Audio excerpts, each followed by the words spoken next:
Hi, my name is Trent Martin, and today I'm going to be preaching to you guys out of Philippians 4 through 9, talking about joy and what that looks like.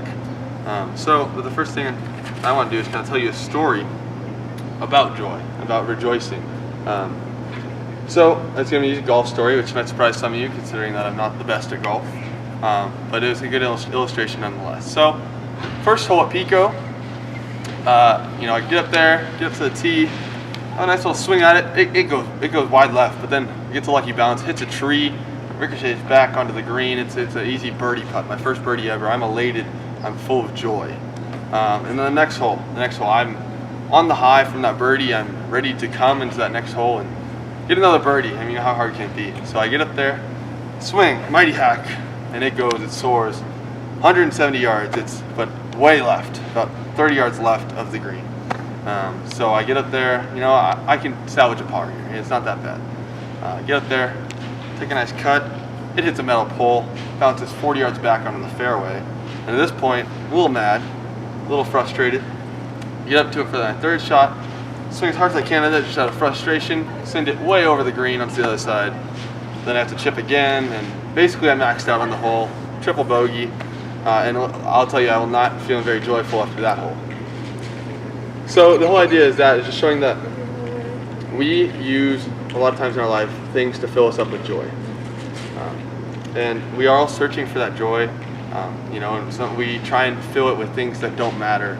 At the end of the day, my birdie in golf is not the thing that's gonna be filling me with joy daily.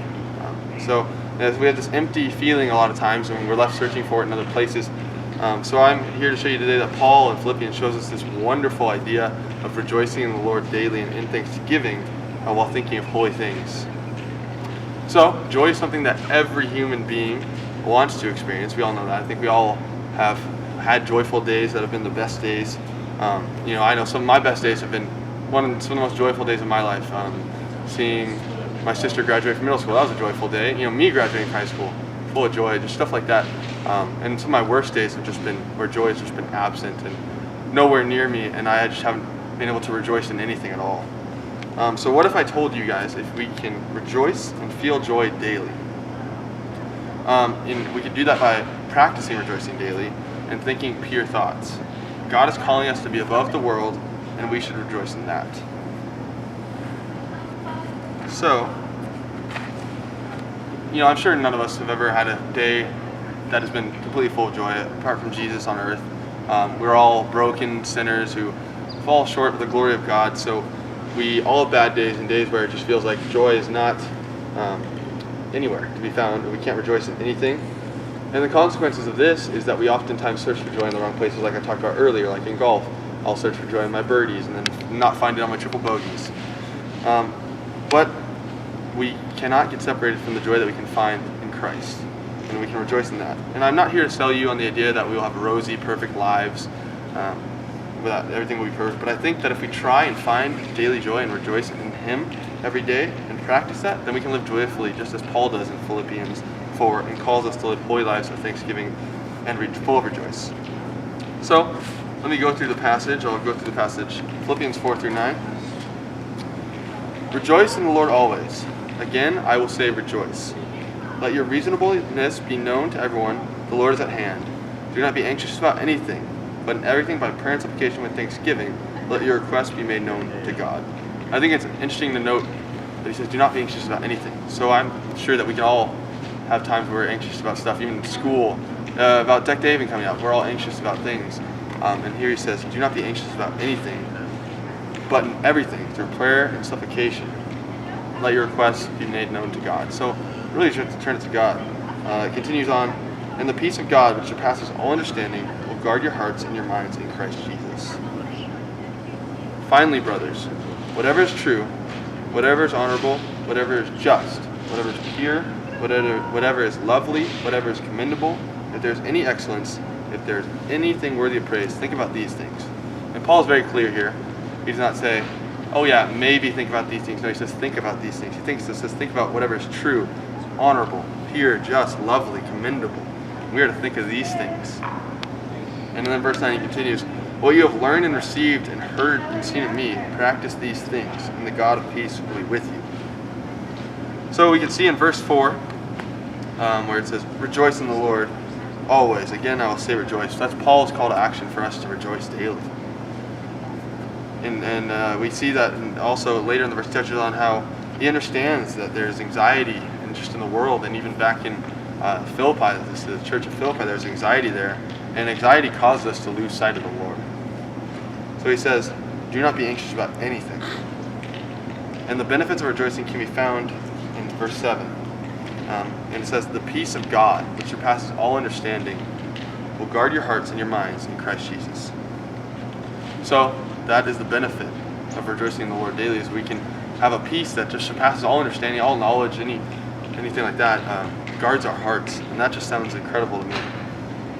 And then in verse 8, Paul just literally gives us a checklist of what we should be thinking about every day.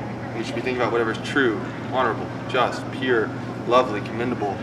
If there's anything excellent, anything worthy of praise, think about these things. And that's especially convicting for me, because I can see that I personally don't even think about all these things all the time. I'm thinking about where I can find my joy, trying to turn to video games, Netflix, stuff like that, where I'm not thinking about things that are honorable, pure, like Jesus, and how I can find my joy in Him and rejoice in Him daily. And in verse 9, Paul says, basically he says, practice makes perfect, and that you aren't alone.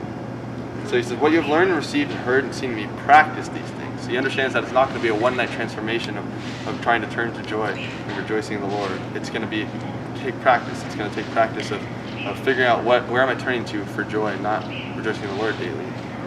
And he says, the God of peace will be with you. So God is with us in this journey of practice. So in verses 4 to 7, we see Paul talking about rejoicing in the Lord and doing everything by prayer and supplication with thanksgiving. Then verses 8 through 9, Paul is listing all the things that we should be pursued and thought of. He finishes with telling us to practice these things, and the God of peace will be with us. Now, if we look at the context of Philippians 4, we can see that Paul is exhorting the church of Philippi and the believers in that church. Paul is the one who started this church back on his second missionary mission, so it has a special place in his heart.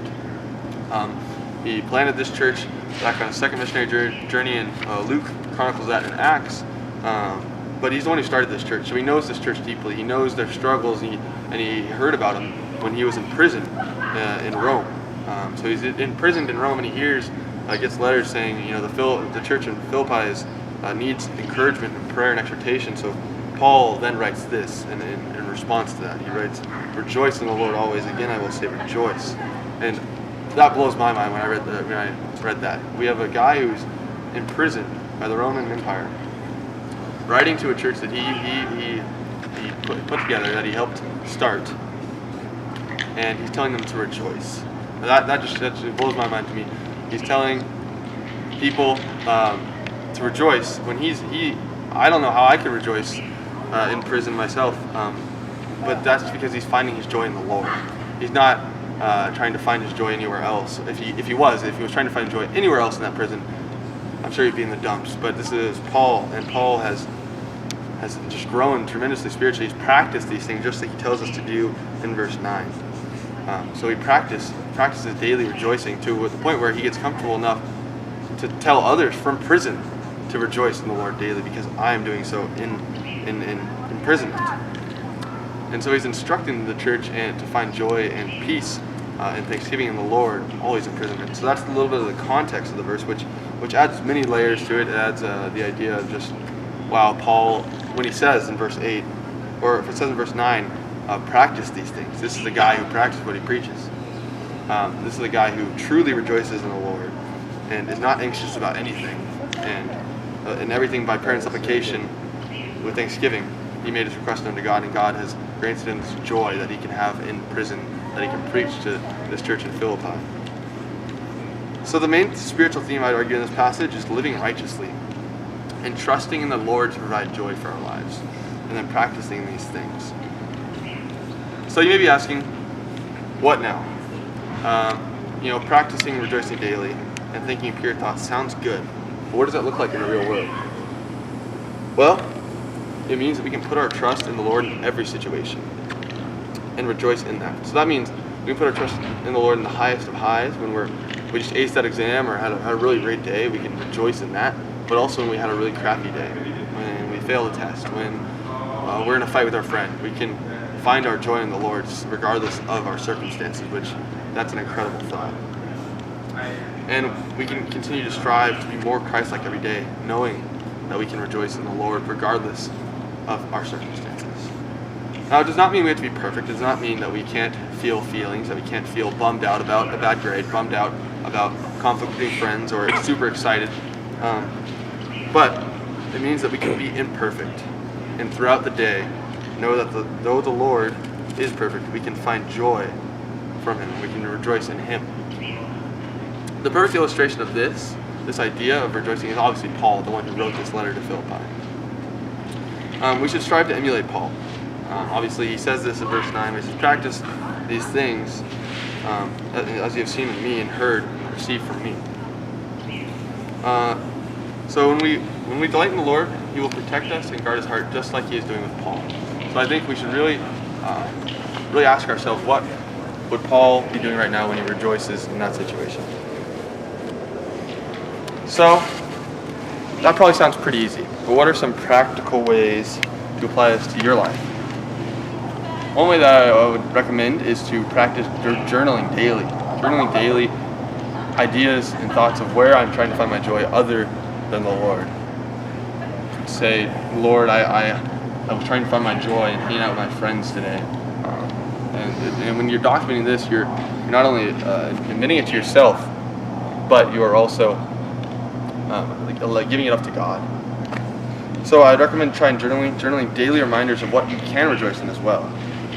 Writing down, I can rejoice in the fact that I'm a child of God today, despite the circumstances that I'm going through. And by doing that, I think that we can live a life that strives to be more Christ-like. And these should be concrete ideas and also abstract ideas. We can think of both concrete ways that we can rejoice in the Lord and abstract ways. Because we're here at Bible learning tons of awesome theology, so I'm sure we can all think of some abstract ways we can rejoice in the Lord, like the rejoice in the idea of the Trinity, that is 3 in 1. So I just invite you guys to rejoice in the Lord daily, to not shy away from saying that I'm not okay, but I find my joy in the Lord regardless. To let your requests and prayers and petitions known to God, and that He will guard your hearts with peace that surpasses all understanding, and that finally we can think of whatever is true, honorable, just, pure, lovely, commendable, and if there's anything of excellence, anything worthy of praise, that we think of these things, and that we can hold each other accountable to this on our floor, as well as up Biola here in our community together. Let me finish with prayer, and then we'll be done. Dear Heavenly Father, I thank You so much for Your joy that You can provide us daily. I pray that we can emulate Paul and his idea of just rejoicing in You daily, and I pray that instead of we become so strong in this practice of rejoicing in You daily that we could end up in prison just like Paul and yet rejoice in You, Lord.